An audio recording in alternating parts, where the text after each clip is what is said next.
Programang ito ay rated SPG. Striktong patnubay at gabay ng magulang ang kailangan. Maaaring may masiselang tema, lengguwahe, karahasan, sexual, horror o droga na hindi angkop sa mga bata.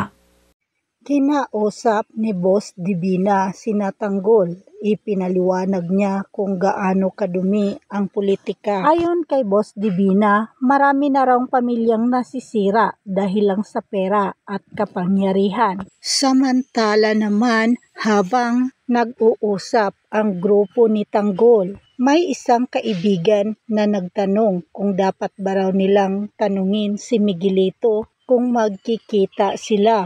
Gusto raw nilang malaman kung ano raw talaga ang dahilan ng gulo. Agad namang pinagsabihan ni Tanggol ang kanyang kaibigan na mas mabuti na raw wag na umano silang makialam sa gulo ng ibang pamilya dahil baka pati na raw sila ay madamay kapag si Miguelito na raw ang uupo bilang mayor. At maya-maya ay lumapit si Madonna kay Tanggol at tinanong kung ano sa tingin niya ang magiging relasyon nila kay Miguelito. Kung magiging magkakasundo ba sila ni Miguelito? Napaisip muna si Tanggol bago sumagot sa tanong ni Madonna. At pagdating ni Miguelito ay pag-aaralan muna nila ang kilos at mga galaw nito. Doon nila malalaman kung magiging kaibigan ba nila ito o isang hadlang sa hinaharap. Kaya naman dumating si Miguelito sa kanilang tagpuan. Kalma lang ang kilos ni Miguelito at agad itong humingi ng sorry sa kanila Tanggol dahil nahuli siya. Ipinaliwanag niya na may inaasikaso lang siya kaya siya nahuli. Ngunit ngumiti lang si Tanggol at iniabot ang kamay kay Miguelito. Sagot ni Tanggol ay okay lang raw.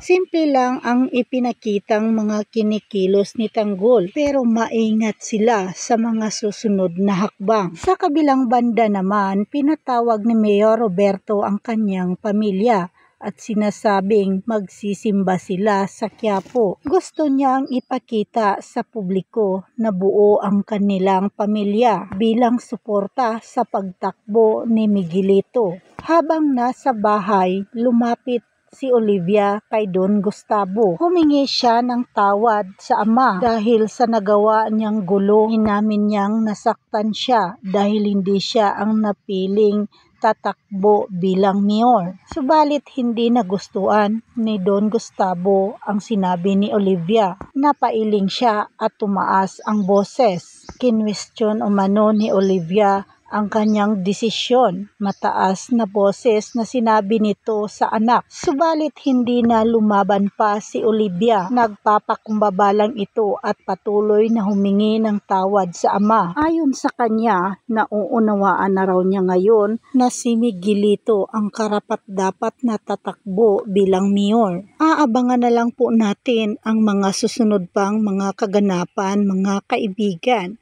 Paki-like, share at subscribe na lang po sa aking munting channel. Maraming salamat!